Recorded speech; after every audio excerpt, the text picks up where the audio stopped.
சுவிஸில் தாயக பாடல்கள் மூலம் புகழ்பெற்ற பன்முக ஆளுமையாளர் ஸ்ரீஜன். வெளிநாடுகளிலே பிறந்து அந்தந்த நாட்டு கலாசார முறைகளுக்குள் வாழ்ந்தாலும் தாய் நாட்டின் கலாசாரமே முதன்மை எனக் கொண்டு வாழ்ந்து வரும் பல இளையவர்கள் மத்தியில் சைவமும் தமிழும் கண்ணெனக் கருதி ஆலயங்கள் தோறும் தோத்திர பாடல்களை அடிபொலை தவறாது பாடும் திறன் பெற்றதோடு மாத்திரமல்லாது எழுச்சி பாடல்கள், திரை இசை பாடல்களை ஒலிப்பதிவு செய்தும் சமூக வலைத்தளங்களிலும் தன் இனிமையான குரலினால் பாடி பல்லாயிரக்கணக்கான ரசிகர்களின் மனங்களில் சிறுவனா சிம்மாசனமிட்டு இசைத்துறையில் பெரும் வரவேற்பை பெற்று வரும் சுவிட்சர்லாந்தில் பிறந்த செல்வன் சிவதாஸ் ஸ்ரீஜன் அவர்களின் இசை பயணம் பற்றி தொடர்ந்தும் அறிந்து கொள்ள அவரது வாழ்வுக்குள் உட்புகுவோம்.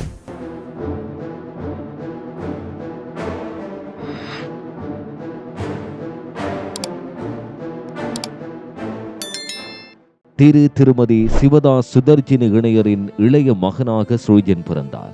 இவரது முதன்நிலை சகோதரி செல்வி ஸ்ரீலா சிவதாஸ். அவர்களும் புலம்பெயர் தேசத்தில் வலம் வரும் ஒரு சிறந்த பாடகி ஆவார். சிறுபராயத்திலேயே தந்தையை இழந்த பிள்ளைகள் தாயின் அன்பினாலும் தந்தை நிலை அரவணைப்பினாலும் தாயையே இரு துணையாக கருதி பற்றி படர்ந்து கலை, கலாசார, பண்பாட்டு விழுமியங்களோடு இசையையும் பண்ணிசையையும் வாழ்வின் பேராய் வரித்துக் கொண்ட குழந்தைகள் முன்னிலை பெற்று நிமிர்ந்தார்கள் என்பது தாயின் அதீத விடாமுயற்சிக்கு சான்றாகும். வெளிநாட்டு வாழ்க்கை என்பது இயந்திரங்களின் இயங்கு விசை போன்றது.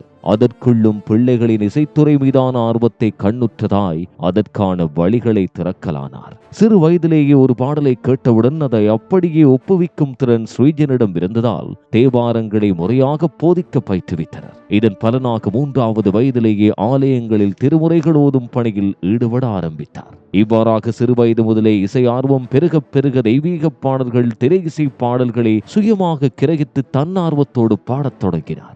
இதனை கண்ணுற்ற பெற்றோர் இவரது 6வது வயதில் முறைப்படி கர்நாடக சங்கீதம் கற்றுக்கொள்ள சங்கீத கலைமணி திரு ஆறுமுகம் ஜெகசோதி அவர்களிடம் சேர்த்தனர். சிறந்ததொரு குரு அமைந்தால் ஒரு மனிதன் கவலைப்பட தேவையில்லை என்ற மூதாளர் வாக்கிற்கமைவாக இசைஞான பாலை பணிவன்போடு வருகிறார்.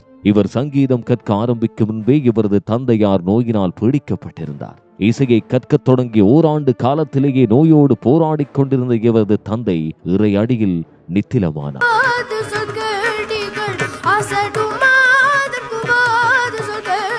ஸ்ரீஜனுக்கு அப்போது வயது 7. அறியாத பருவம், பாசப்பிணைப்பால் ஸ்ரீஜனும் துவண்டு போனான். தாயாரின் அரவணைப்பில் வளர்ந்த ஸ்ரீஜன் தமிழோடு இசைப்பாடல் மறந்தறியேர் என்று திருநாவுக்கரசர் ஓதியமைக்கமைவாக இசையுடன் தமிழ் மொழி தேர்ச்சியும் பெற்றார். தமிழ் கல்வி சேவை சுவிட்சர்லாந்து நடாத்தும் பரீட்சைகளில் கலந்து கொண்டு 12ஆம் ஆண்டு தமிழ் கல்வியையும் நிறைவு செய்தார்.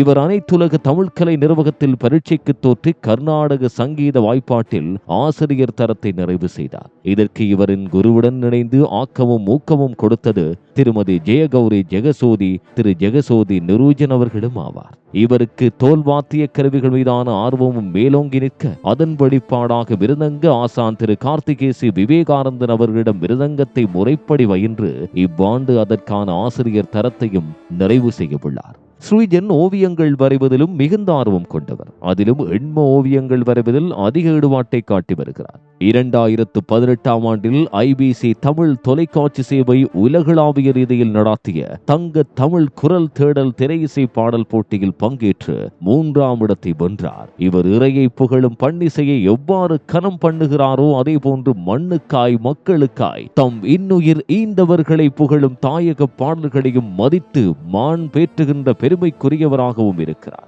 சுவிட்சர்லாந்து நாட்டில் ஆண்டுதோறும் நடாத்தப்படுகின்ற கான கோயில் மற்றும் எழுச்சி கோயில் ஆகிய 2 தேசபக்தி பாடல் போட்டிகளில் கலந்து கொண்டு ஒரே ஆண்டில் 2 விருதுகளை வெல்லும் திறமையை தனதாக்கினார். முதல் இவரது குரல் பதிவேற்றம் வரும் வாய்ப்பை இசை அமைப்பாளர் திரு முகிலரசன் வழங்கி இருக்கிறார். தொடர்ந்து இசைப்பிரியன் முகிலரசன், பிரியன் தம்பிராசா, PS விமல், நிர்மலன், குட்டிமோகன் போன்ற தாயக தேசத்து இசை அமைப்பாளர்களோடு இணையும் வாய்ப்பு பெற்றிருப்பதை பெருமிதமாய் கொள்ளும் இவர் அகரப்பாவலன், வை விவேகானந்தன், இன்பம் அருளையா, ஈழப்பிரியன், வேலணையூர் சுரேஷ், மதிவாலா போன்ற சிறந்த பாடலாசிரியரின் அருந்தமிழை பாடும் வாய்ப்பை பெற்றதாகவும் கூறுகிறார். இவருக்கு பாடல்களை இசை அமைப்பதிலும் தன்னார்வம் மிகுதி மேலிட ஐயம் நீக்கியனும் ஐயப்ப பக்தி பாடலுக்கு இசை அமைத்திருக்கிறார். இப்பாடகர் சிறுவராயம் முதல் அடியெடுத்து பாட வைத்த ஆலயமான அட்லிஸ்வில் சிவ சுப்பிரமணியர் மீது அட்லிஸ்வில் முருகாபா எனும் 8 பாடல்கள் அடங்கிய ஒலித்தட்டுக்கு இசையமைத்து பெருமை சேர்த்தார். இந்த இசைத்தட்டில் அடங்கிய பாடல்களுள் ஒரு பாடலை இவர் எழுதியுள்ளார். இதுவே இவர் முதலில் எழுதிய பாடல் களமாகும். இதன் சிறப்பம்சம் என்னவென்றால், இவரே வரி எழுதி இசையமைத்து பாடலையும் பாடி 3ஐயும் ஒரு சேர செய்தது முதற் தடவை என பெருமகிழ்வோடு மனம் திறக்கிறார். இவர் இசையின் பால் கொண்ட அதீத அன்பின் வெளிப்பாடாக சமூக வலைத்தளங்களில் பாடல்களை பாடி பதிவேற்றி வருகிறார் ஸ்ரீஜன். இவரது பாடல்கள் அதிக எண்ணிக்கையானோர்களின் பார்வையையும் பெற்று பெருந்தொகையான கருத்தோட்டங்களையும் பெற்று வருகின்றன.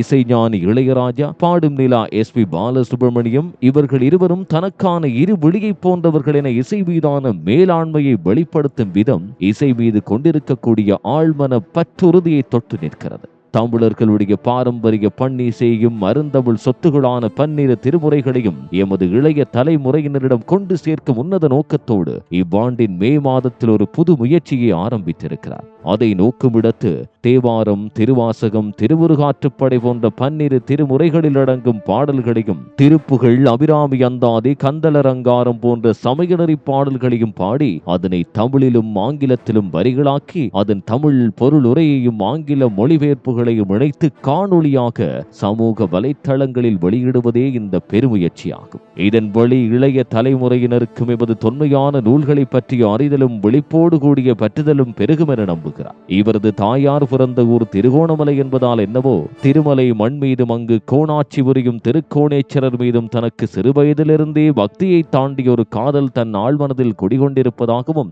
ஆதலால் அவர் மேற்கொண்ட இவ்வாறான காணலையூடான மொழிபெயர்ப்பு முயற்சிக்கு கோணேச்சரர் திருமுறை இசை என பெயர் சூட்டி தன் தாய் நிலத்தை பெருமைப்படுத்தி நிற்கிறார். இவரது இந்த படைப்புகள் வெளிவரும் தளங்களாக முகநூல், வலையொலி, படவரி, டிக்டாக் போன்ற சமூக வலைத்தளங்களில் ஸ்ரீஜன் சிவதாஸ் கோடேச்சரர் திருமுறை இசை எனும் பெயரில் பதிவேற்றி வருகிறார். தாயகம், இந்தியா, மலேசியா, சிங்கப்பூர், தென்னாப்பிரிக்கா, மொரீசியஸ் போன்ற நாடுகளிலிருந்து இந்த முயற்சிக்கு பெரு வரவேற்பு கிடைத்து வருவதாகவும், இது தனக்கு மட்டற்ற மகிழ்ச்சியை தருவதாகவும், தான் தமிழ் மகன் என்ற முறையில் அதன் நெறிமுறைகளை முறையாக செய்கிறேன் என்ற உறுதியான உணர்வையும் தன்னுள் வீச்சாக விதைத்து நிற்பதை உணரும் இவர் நாள்தோறும் உயர்வு நிலை கண்டு வரும் நவீன தொழில்நுட்ப யுகத்தில் அந்த தொழில்நுட்பத்தை பயனுள்ள வகையில் உபயோகிக்க வேண்டும் என்ற இந்த இள ரத்தத்தின் துடிப்பை கண்ணுற்று பெருமை கொள்ளும் இந்த தருணம் மிகவும் நெகிழ்ச்சி தருகிறது. திருமுறைகள் எம் சொத்து, நாயன்மார்கள் சென்ற பாதையை எமக்கான பாதை என உலகிற்கும் குறிப்பாக இளையவர்களுக்கும் எடுத்துரைப்பதே என்னுடைய நோக்கம் என திடம் கொள்ளும் ஸ்ரீஜனை எதிர்காலத்தில் ஆன்மீக அனுட்டங்களை உயர்வடைய செய்யும் துடிப்புள்ள இளைஞனாக பார்க்கிறோம். 50 காப்பியங்கள், 10 பாட்டு, 8 தொகை நூல்களையும் பாடி மொழிபெயர்த்து உலகறிய செய்ய வேண்டும் என்பதே இவரது மிகப்பெரும் ஆசைகளில் ஒன்றாகும். இறையருளால் மிக விரைவில் நடந்தேறும் என அசையாத உறுதியோடு நம்புகிறார். தற்போது சுவிட்சர்லாந்து பல்கலைக்கழகத்தில் கட்டடக்கலை பயின்று வரும் மாணவனான இவர் குறிப்பிடுகையில், ஒவ்வொரு மனிதனும் ஏதோ ஒரு நோக்கத்துடன் தான் பிறக்கப்படுகிறான். அப்படி இறைவன் என்னை படைத்தது தமிழிசை பாடுவதற்கே என்று நினைக்கிறேன். அருணகிரிநாதர் கூறியது போல எத்தனை உறவை எடுத்தாலும் பாடும் பணியே பணியாய் அருள்வாய் என்று இறைவனிடம் வேண்டுபவன் நான். இல்லை என்றால் எந்தவித இசை தொடர்பும் இல்லாத குடும்பத்தில் பிறந்த எனக்கு எவ்வாறு இப்படி பாடும் போரை தந்திருப்பான்? இவ்வாறாக தனக்கு கிடைத்த ஆண்டவன் கருணையை மெச்சி பக்தி பரவச உணர்வு கொள்கிறான் ஸ்ரீஜன். இவர் பெற்ற விருதுகள், வெற்றிகள், பட்டங்கள் யாவற்றிற்கும் உரிமம் உடையவர்கள் பெற்றோர்களும் இவரது ஆசான்களும் என்பதோடு தன்னுடைய பங்கு இதில் மிக சிறியதாகவும், தனது தாயாரும் குருவும் மகான்களும் என்பதோடு இவர்களை தனது வாழ்க்கையில் பெற்றது சென்ற பிறப்பில் தான் செய்த புண்ணியம் என நெஞ்சம் நிகழ்கிறார்.